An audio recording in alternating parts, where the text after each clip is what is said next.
Dear distinguished Professor Emeritus Epstein, many thanks for accepting the proposal of the Brussels International Catholic School for this interview.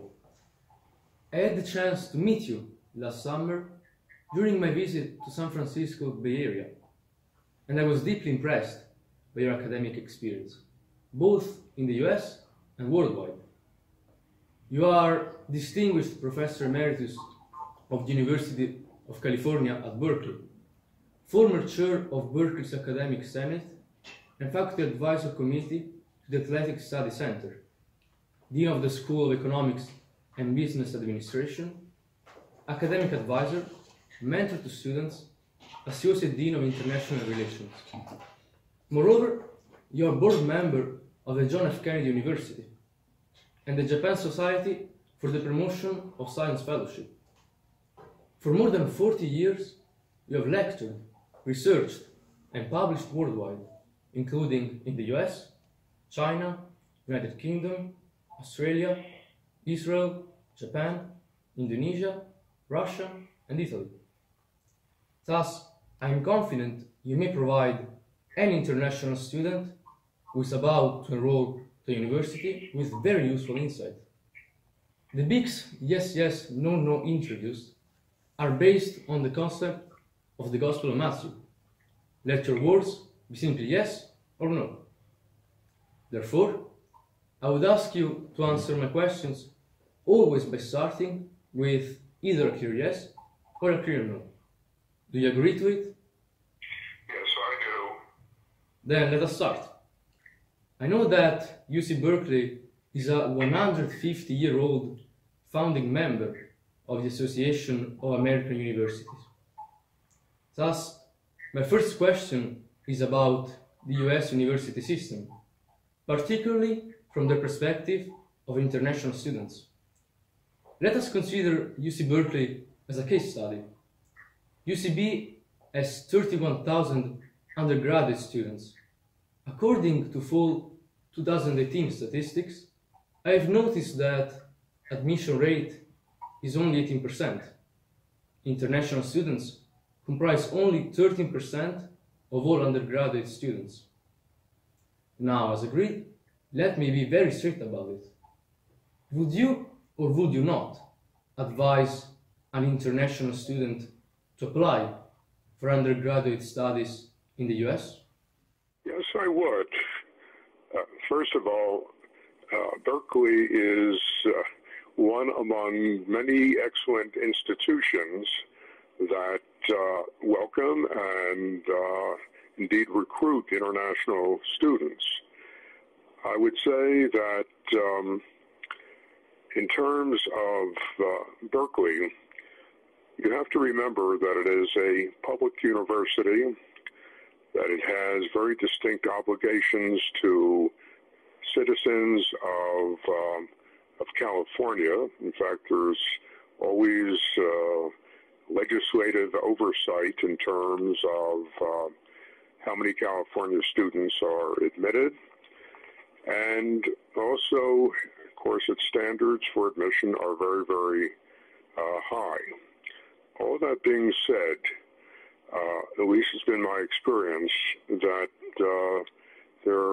I've had in my classes consistently over the years international students who've done very well, have been very successful at the university. I would encourage students who are really top quality students to apply, students who are mature, students who can benefit from the international experience. I'm a firm believer in international education, and reciprocally, students from the United States going abroad for junior year abroad or for longer periods of time in other countries. The UC Berkeley alumni, faculty members, and researchers include more than 100 Nobel laureates in medicine, chemistry, physics, economics, a dozen Pulitzer Prizes, and 207 Olympic medals. UCB researchers and labs have co-discovered 16 chemical elements of the periodic table, more than any other university in the world. Additionally, vitamin E, the virus influenza vaccine, carbon-14, bad and good cholesterol, biotech, open source software, the computer mouse, space dark energy, treatment for malaria, have all been either discovered or decisively developed by Berkeley's researchers. Of course, UCB has always been ranking internationally among the top world universities. Now, my point is that Berkeley has achieved it all as a public university, actually one of the best worldwide, while, for example, Stanford, a university nearby, which also carries an excellent reputation, is private. You have yourself a mixed public-private education. In political science and law, MA at Berkeley, LLB at Yale, BA at the University of Pennsylvania. Hence, my second question is, generally speaking, would you say that the public or private nature of a university matters? Yes, I would. One of the distinguishing aspects of Berkeley, as I found it in my years there, is its openness to students and faculty members to participate in its mission. Berkeley sees itself as not just having an obligation to students, but to the public as a whole, as a source of availability, access to students who may come from underprivileged backgrounds, students who may show characteristics in addition to their academic records that indicate that they have promise to be very successful students and very successful contributors to society. I say this advisedly as a product of, as you point out, both a public institution, Berkeley, but most of my education was at two private institutions, University of Pennsylvania and Yale Law School, both Ivy League institutions. And I would say that the private institutions very often have a certain sense of privilege or entitlement about them, and in relationship to their public obligations. This was more so in my generation when I was going to these institutions than today. And both Penn, University of Pennsylvania, and Yale, for example, have taken a much greater commitment to the neighborhoods, the communities in which they live. Incidentally, both New Haven and the part of Philadelphia where Penn exists have typically been low income and minority occupied communities. And now they feel much greater obligation to it, but still not in the same spirit, same way that a public institution such as Berkeley has, where it's just built into the mission, it's built into the culture, it's built into, indeed, attracting students who see themselves as having public service obligations, and not just obligations, wanting to contribute to the public well-being. For my next question, I will build on the fact that UC Berkeley is also #1 all-time top producer of Peace Corps volunteers, as well as gave birth to the free speech movement related to civil rights and anti-war movements. During university studies, would you suggest engaging in campus activities, such as recreational sports, student-run organizations and newspapers, art classes, volunteering opportunities? Yes, because that's part of your educational experience. I mean, classes provide a certain aspect of your education, but the interaction in non-class activities with other students who you might not meet in your classes because they have different majors, come from different backgrounds. It's a very important dimension to it. Students who engage in extracurricular activities later on as alumni often feel that they've had a much richer experience than those who focus full-time on their classes. There's another dimension to this public-private thing that occurs to me that I didn't stress previously. At a place such as Berkeley, a very substantial number of students have to work during the time that they are at the university to be able to support themselves. And this is even where they receive financial support by way of scholarship or loans or on-campus employment opportunities. So they have to work very hard for their education. Whereas at private institutions, while you still have students who have to support some aspect of their education, this is a much more infrequent phenomenon. And they, in a sense, have more of a sense of entitlement to their education, take it more for granted than students who come to a public institution. I mean, I can say this advisedly, having been a product of both public and private, having taught at both public and private, having been an administrator at both public and private.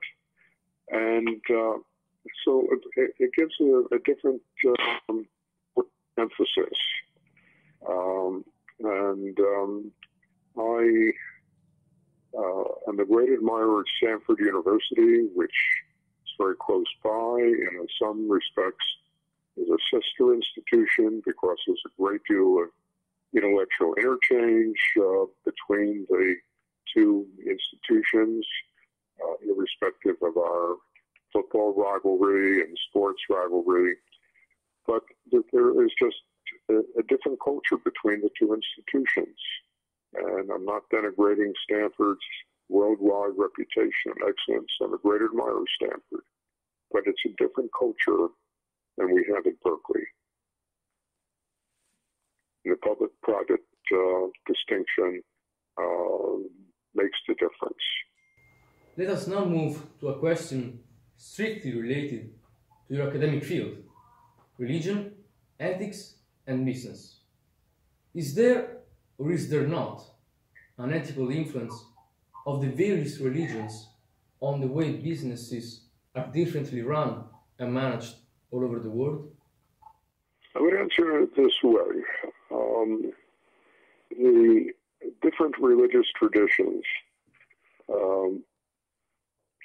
do have an impact on the ethical climate of a business in various countries. How strong it is varies, and also, more to the point, it varies in terms of the companies, the different corporations, firms, and also those who are running them. There are some firms that have long-standing reputation for being ethical, and others who are at times notorious for their lack of ethical behavior. I think that, as one who is very much committed to my own religious tradition of Judaism, and also who has been a dean at a Catholic institution, once again, it's a matter of culture.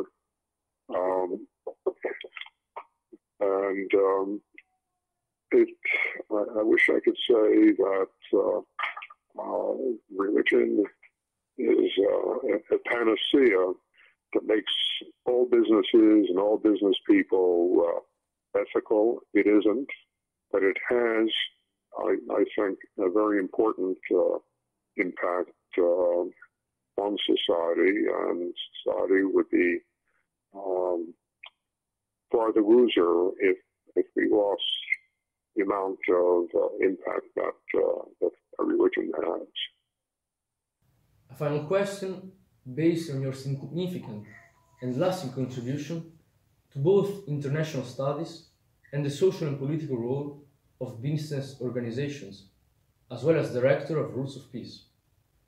Currently, the United States appears to be heading toward a policy of increased isolationism, which in turn carries international implications in terms of conflict resolution, human rights, and peacekeeping.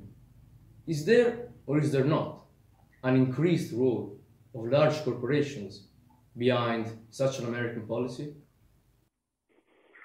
No. Well, okay, that's too simplistic of an answer. Are some corporations consistent with these policies? Yeah. I mean, if you're talking about, let's just restrict it to the largest corporations. You can find some that are consistent with that, but the answer is no in terms of the vast majority. They realize that it's not in their interest to adopt such a point of view. This is a matter of really our president and his focus. Trump is basically isolationist in the sense of his America First policies, the way he has dealt with countries, both our traditional allies, and also how he has dealt with countries that are dictatorships. And I don't view this as the result of big push by large corporations. As I indicated before, many of them see themselves as the losers with this type of policy. Pardon me. I mean, trade policy, for example, hasn't been a winner for the United States. It's been a loser, and it's been a loser for the companies and also for just the American public. So I don't see this as a result of big corporate influence. With your last answer, we may conclude our interview. Many thanks for your time and your precious collaboration. In closing, would you like to send any open message to the youth who are about to make their choice to enroll to a university? Yes, I do. And I say this as one whose grandson is in the process of deciding in terms of a university. I think you have to look for an institution that is consistent with both personal objectives and your professional objectives. If you have an interest in a particular discipline, say you're engineering or humanities, look for institutions that are particularly strong in these areas. Look for institutions who have a ambiance that is consistent with your personality and your needs. For example, my daughter is a product of UC Berkeley throughout her education, undergraduate and graduate. My son went to a small liberal arts college because this was a better fit for him. He thrived within it and is springboard towards a very, very successful career. So,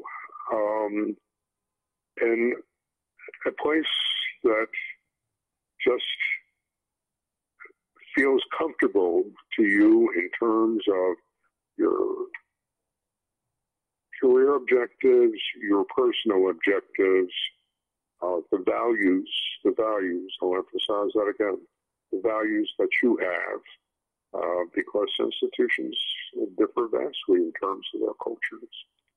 But it has to be a place where you can thrive. And I say this realizing that there are limitations and choices that students have because of finances, because of family obligations, because of family traditions, whatever. But as much as you possibly can, choose the one that in your gut, in your stomach, feels to be the right choice. And good luck to all the prospective students who are considering the United States or been here in Europe. Members of the EU have a wonderful opportunity to study in different countries and different institutions as part of their education. Take advantage of it. Thank you again, Professor Epstein.